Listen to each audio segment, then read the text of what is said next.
The next phase of growth, if we want to break through to the next level, requires that we take a different approach. And that approach has to largely be based on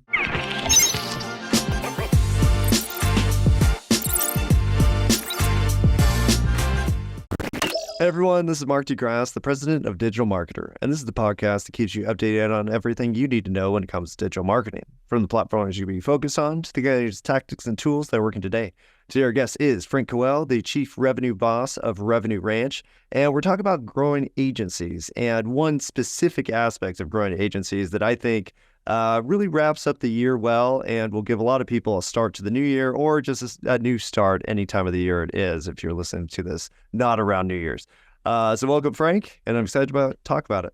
Yeah, Mark, thanks for having me. Excited to be here. All right. So before the podcast, we kind of talked about, one key aspect of growth that a lot of, kind of agencies don't focus on much. So let's just launch into it. What's the word of the day? The word of the day is momentum.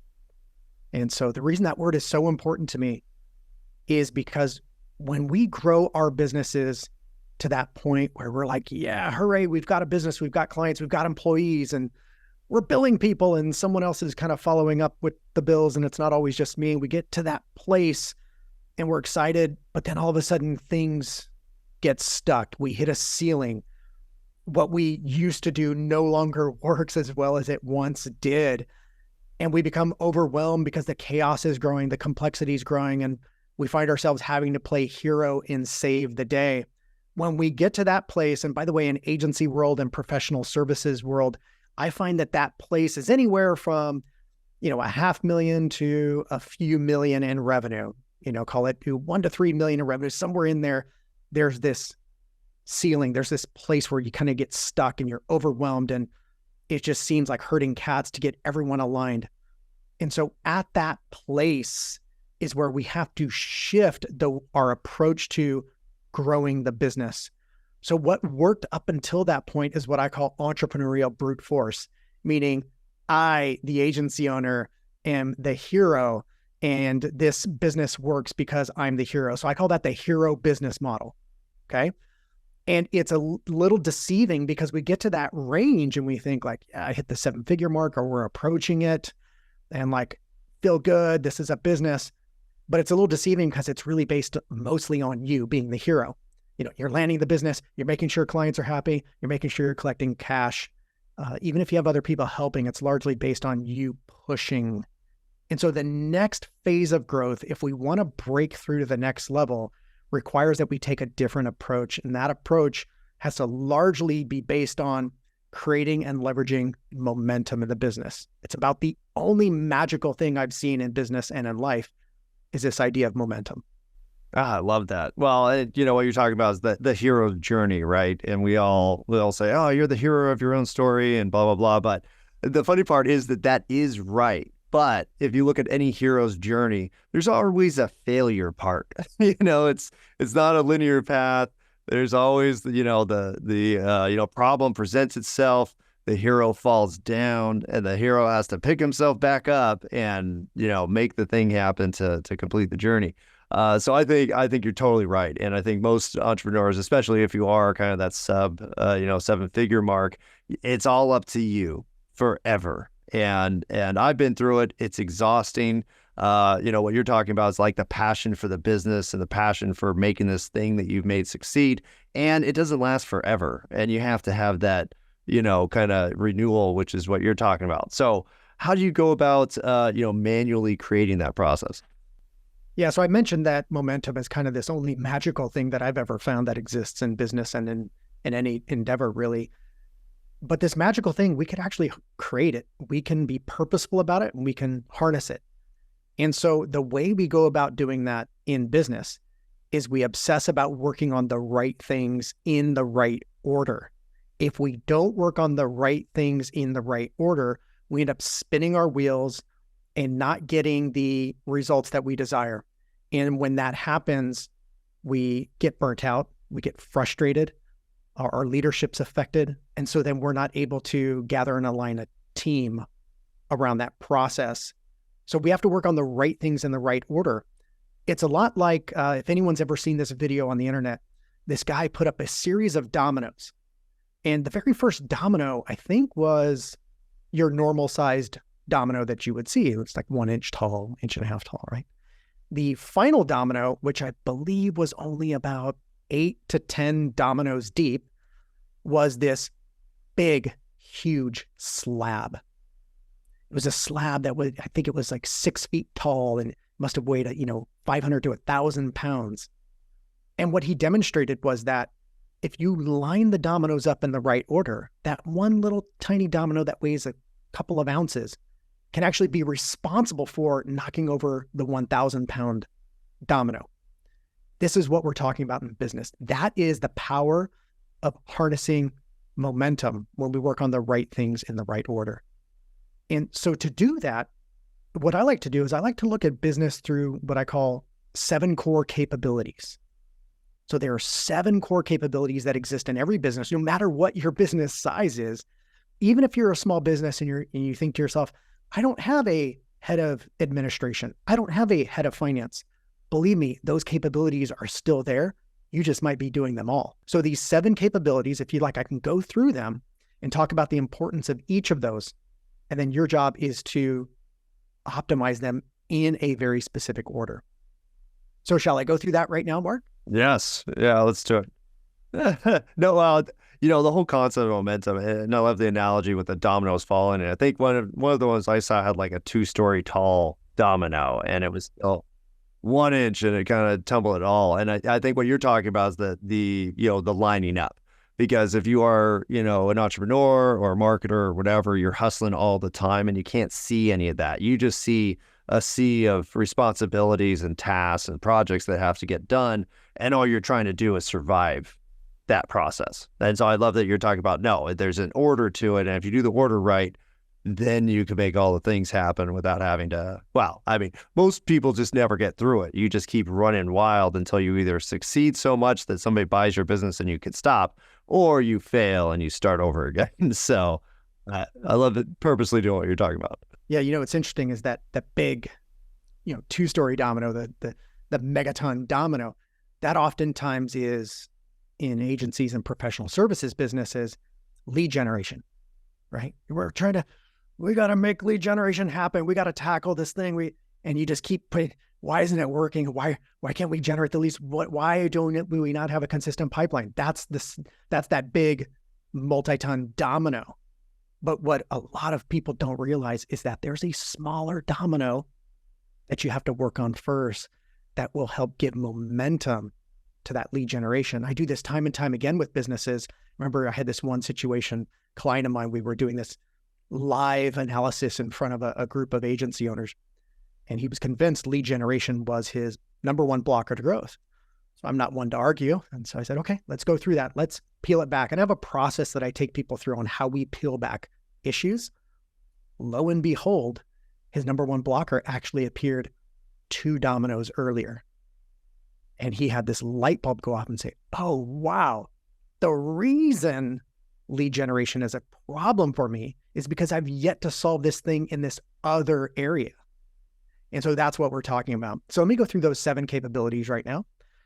So typically when we look at an org chart, we have a hierarchy of core titles and functions in a business. The 7 are CEO, COO.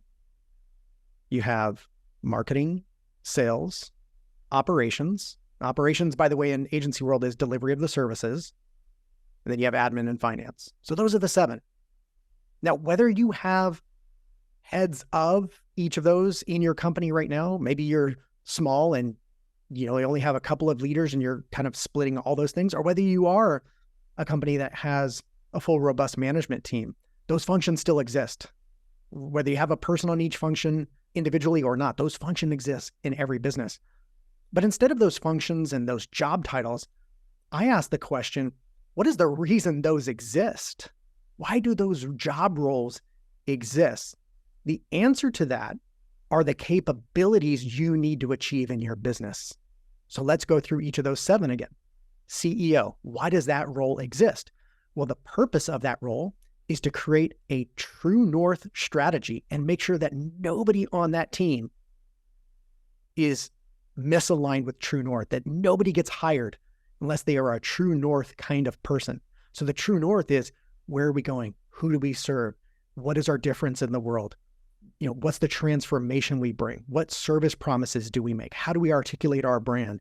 What do we need to accomplish in the next 1 to 3 years to keep moving us in a big way towards true north? Okay. That's the whole purpose of that role, is to create that clarity. Hey everyone, I want to quickly interrupt the podcast for a special announcement. If you're listening to this podcast because you want to become a better marketer, then I want to share with you what I believe to be the most comprehensive digital marketing program on the market today. It's called the Digital Marketing Mastery Certification. You'll learn to leverage the tools and channels to predictably and profitably drive awareness, leads, sales, and referrals. Everything you need to know to become a true master of digital marketing. We'll take an in-depth look at the core digital marketing competencies, including content, email, social media, community, digital advertising, data and optimization, and more. After earning your digital marketing strategy certificate, you'll have the tools to effectively reach your target audience through a full scope marketing strategy. Get started today at digitalmarketer.com/strategy cert. Now, COO. This is sometimes called the president or general manager. Doesn't matter what you call it. The purpose of this role is to then develop plans that are in alignment with True North and make sure the entire team is executing towards True North on a consistent basis, that there are rhythms in place for that planning. So the problem with most small business owners is, because we've played hero ball the whole time, we don't have too much structure with hero ball. Right? Hero ball isn't about structure and it isn't about discipline. It's about showing up and being magical. And that's great. That worked. But the next phase is, how disciplined can you be in your planning rhythms? Do you actually have a plan every single quarter for exactly what you're going to tackle, and making sure all functions of the business are doing that? Again, whether that's operations, which is client services, lead gen, sales, admin, finance, what have you. Does everyone have a plan every quarter? And are you pulsing together regularly to hold that plan accountable? So that's the purpose of the COO/GM. Let's talk about the third one. Okay, those first two are in the order. Those are in the domino order, by the way. The very next one people often think is lead gen. Lead gen, then sales, then operations, which is service delivery. It's actually flipped. The very next one is what I call world-class offering. The purpose of operations, the purpose of client services, is to develop a world-class offering, which means that it's repeatable, scalable, valuable, delightful, and profitable, right? That's what creates a world-class offering. And oh, by the way, it's also not hero-driven, meaning it's not working because the owner is so magical, infusing all of their magic fairy dust into the offering. It works because of those 5 things that I just mentioned. Now we get to the next thing, which is systematic sales process. That's the purpose of sales. The purpose of the sales function is that you have a systematic sales process that predictably filters out non-fit clients and predictably converts those prospects into opportunities and opportunities into clients. Next, now we get into marketing, but the purpose is active lead generation. The whole purpose of the marketing function is to develop active leads. Now there's an important distinction in why I use the word active. The opposite of active is passive. Most of us marketers, we're really good at generating passive leads. We've gotten really good at developing good lead magnets that will put people in the database that kind of match our ICP, our ideal client profile. But it's a lot harder. And it's another thing to say, oh, we're really good at generating active leads, meaning those leads that are not only ICP qualified, but they're raising their hand.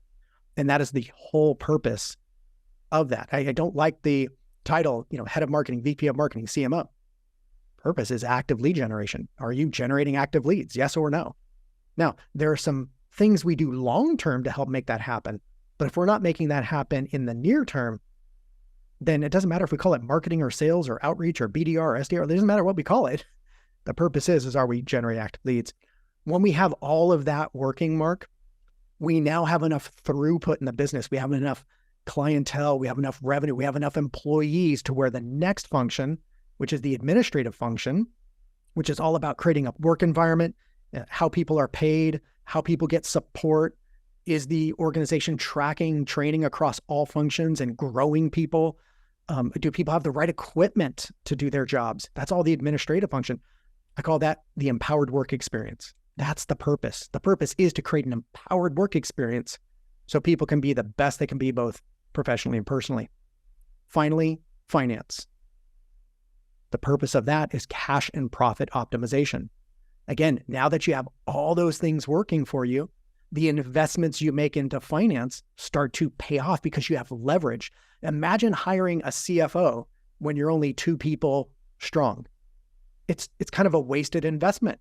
Sure, that person can do all the activities that will give you insights, but you're leveraging a pebble instead of leveraging a boulder. And so that's why it's at the end. Now, that's not to suggest that these things that are later in the flow get ignored. Certainly, you have to turn the wheel on those things in the meantime, but they don't become a strategic advantage for you and don't become the obsession of the CEO until the previous things are working like a machine.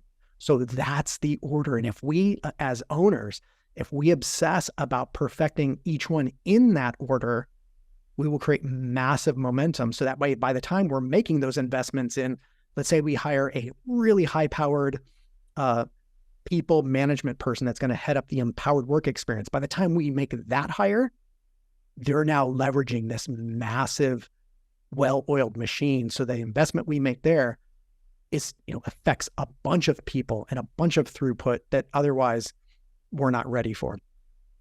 So that's the order. And that's the critical shift in how we look at business that we as business owners need to make. And we need to switch from hero ball to business management growth planning skills. Wow. I love that. I think that's one of the most complete explanations I've heard of the function of business development, because a lot of times, you kind of just make the business plan, the kind of core document, like, oh, you just need all these things, which you describe, except the way you describe it, you're tying it to the personnel that you're going to need, the operations you're going to need. And I love how you flip the script on, kind of the function of sales and marketing, because a lot of times you're right. It's just like, no, just go get leads. But it's like, the leads just don't matter because 1, they're probably going to be wrong. 2, if it works, you're going to be so overwhelmed that you're going to miss out on all the business you could have had if you did a good job. And then 3, there's a good chance that nothing you're going to do is going to work anyways. And then you're just going to end up on the hamster wheel of fulfillment because you haven't planned all these things up to the point of fulfillment to make your life easier in terms of getting the leads, onboarding everybody, and actually having a product that works and is profitable. Instead, the whole thing's upside down for most people. It absolutely is. A lot of people, when they talk about the growth engine, they think in terms of what you do in the marketplace from an awareness and lead gen standpoint. That's the start of the growth engine. I say BS. The start of the growth engine is what you do with your service offering. And if your service offering doesn't have those 5 attributes that I mentioned earlier, then generating leads in the marketplace is a lot harder. And oh, by the way, when you make the commitments to your service offering to be really focused on it, really sharp and specific about the kind of transformation and outcome you bring, doing a very specific thing for a very specific audience that solves a very specific problem, that makes lead generation and the sales process so much easier because you know exactly who's in and who's out. So many agencies, when they are real muddy when it comes to the world-class offering, because it's not world-class yet, when they're real muddy with their offering, they end up taking on a wide range of quote-unquote opportunity. And then they wonder why the service aspect of their business is so chaotic. They wonder why, like, well, I don't understand. You've got capacity in your time. Why are you so stressed out? Why do you feel overwhelmed? The sheet shows you have capacity. I don't understand why you don't follow the process. Like, all of these problems creep up. And it's not because these people are dumb. It's not because most of them are neglectful. It's because you're piling onto them a hero business model. You see, you can do it. You can go in the boardroom. I used to be able to go into the boardroom with what I call blank paper selling, meaning any problem that they could talk about, I could solve. That's great for you, but that's not great as a business model. And if you try to throw that kind of work on your people, they are going to get overwhelmed. And for you, you could see it simply, they can't. So it starts there. Your growth engine, the heart of your growth engine is actually your service offering. Last is your lead generation, right? And it goes in that order: your service offering, your sales process, then your lead generation, because each one makes the next that much easier. Love that. Well, on top of that, when you're talking about employees, because, a lot of business owners will be like, well, I'm just going to get the job done. And what you don't realize is that your ability to get the job done actually has a lot to do with your authority. Because when you say something, you don't have to go get it approved. You're not trying to accommodate, the brand guide or your boss. What you have to do is you have to make sure your responsibilities are taken care of, make sure you're doing what your direct boss is saying, and then hopefully doing what his boss or her boss is saying as well. And your ability to make decisions is almost zero a lot of the times, because even if you had a great idea, if you just went off as an employee and did it, you're going to have everybody above you and to the sides of you being like, what the heck are you doing? Like, that's not your job. But business owners just go in and they change everything however they want. And that's why you're effective, or that's why you're more effective than your employees, because you can be and you're allowed to be. And that's not the case for them. Yeah. And if we just think about the nature of people who start businesses and people who start professional services businesses, where it's about your intellect and your capacity to grasp the complex, that's what attracts someone who starts a professional services business, such as an agency. Your ability to grasp the complex is your strength. But that's not everybody's strength. In fact, it's very few people think conceptually, and very few people can problem solve conceptually. The vast majority of people need to work in the tactical realm. One's not better than the other. You need both. But from a business model standpoint, we have to differentiate strategically and conceptually. We have to execute tactically. It's a very important distinction. And so, once we have this lens on the business, once we have this shift and say, wow, this is how I need to be looking at business. The reason this is important is it forces you to think like an entrepreneur. So for example, let's say I were to go buy an accounting firm. Now, I know a lot about finance because I really got in deep in my agency and really architected a really great financial picture and our approach to it. But I'm not an expert at running a finance business, and certainly I'm not a CPA, and I don't know any of those practices. But if I were to go buy a CPA firm as an entrepreneur, let's say, I came across an opportunity that looked good, I couldn't expect that I was going to get in and actually do the work or solve the problems or answer the client questions because I don't know how. But if I look at the 7 capabilities, I can start asking who needs to own that capability. Do we have this capability?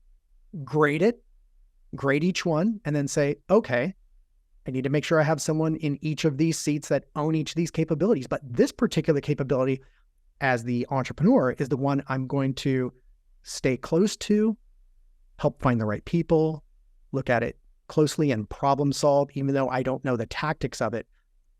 It's an entrepreneurial lens. And it means that we as the owners may not be in the right seat. It might mean that we need to be giving up these seats to other people, because who belongs in that seat? Who is best to bring about that capability in our business? That's the question we should be asking. Not how do we do it? Who is best to bring about that capability in our business? That's how you think like an entrepreneur. And it starts by looking at these 7 capabilities. And by the way, once you have that understanding, the next thing you want to do is you actually want to grade yourself in each of those capabilities. You want to rate yourself so you know which one is your number one major area of blocker to momentum. For your listeners, if you want to grade yourself right now, if you don't mind, Mark, I've got a tool I've developed where you can go and answer a few questions about your business, and it'll tell you exactly where your number one blocker is based on those capabilities. So if you go to growthmomentumanalyzer.com, growthmomentumanalyzer.com, I don't know if you can link to it in the show notes. Might be easier since it's but growthmomentumanalyzer.com, if you go there, you can answer a few questions about your business. It'll tell you exactly where your number one blocker to growth is and provide you a roadmap for what to do about that blocker to growth. Oh, that sounds fantastic. I mean, well, I was going to, learning all the things is hard. And I think, grading yourself is tough too. Well, most of us as entrepreneurs, or if you are a solopreneur or even a small team, you've never even made an organizational chart, most likely, right? You're like, well, I'm doing all the stuff, so I'm not going to do that. But it's like what you're saying. And actually, I heard the same thing with E-Myth Revisited, kind of talks about that, like, make your ideal chart. And if you have the responsibility, then put your name on it, but that you're going to replace it at some point. So I love that. And you give the tool to make it happen. And here's the thing, it really depends on what you're trying to accomplish in your business. One of the first things that I do with agency owners is, I first want to know, like, what's your dream? Like, how should this business serve you? Because likely you've spent many years serving it. And that's fine. We need to take an attitude of service in everything that we do. But this entity that we're building should become an asset that serves you. And if it's not doing that, we have to start there. And if the answer to that is, hey, I just want to add a couple of people to the team and I want to do all the work still, I just want to get paid more, then great. Like, you probably shouldn't do any of this stuff that we've just talked about because you're not trying to grow an entity that can run without you. But if you are trying to grow something that can without you, you want to be able to take a vacation and not, check email, remain on Slack or any of that other nonsense, then you have to shift to this kind of thinking and kind of approach. Otherwise, you'll never have a business that runs without you. I love that. Well, and the structure of everything that you're saying has to do with that kind of, delegation of the responsibilities and starts there. It's not just like, hey, here's a department that you need. It's like, no, this is a person that you need, and then they'll form the department or do whatever else needs to happen for scale. But, you start with the people and the responsibilities which you currently have. So I love all of this. So maybe what we'll do is have you back on and kind of talk about those different functions, the kind of leadership and management, and then the actual offer that you're giving, and then eventually gain to the leads, and maybe just go through each one of the 7 and, talk about in detail. How's that sound? Would love to, Mark. Would love to. All right. Well, we're going to do that. In the meantime, before we get that series started, where can people learn more about you? So one, I recommend go to growthmomentumanalyzer.com. Okay. Go through that. It's a free resource. It'll tell you exactly where your number one blocker to growth is and give you a roadmap. So go check that out. And then if you want to connect with me to learn a little bit more about what my company does, the company is called Revenue Ranch. So if you go to revenueranch.com, you can access some free training there. And if you wanted to set up a time to talk, you could do that too. And then the third best way is connect with me on LinkedIn. And so just, as my 8-year-old says, I guess what they say today is search me up.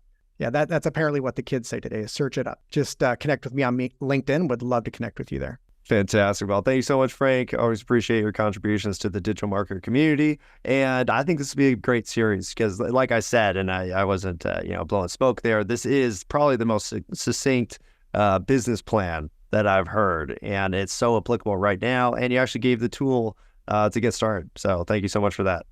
Absolutely, Mark. Thanks for having me and look forward to the next episode. Definitely. And thank you so much for listening. Be sure to hit that follow button so you get notified when all of our new episodes release. Please share this with that friend who's clueless about digital marketing. And don't forget to visit digitalmarketer.com where you can access all of our courses, certifications, and training programs. Thanks again, everyone, and we'll see you next time.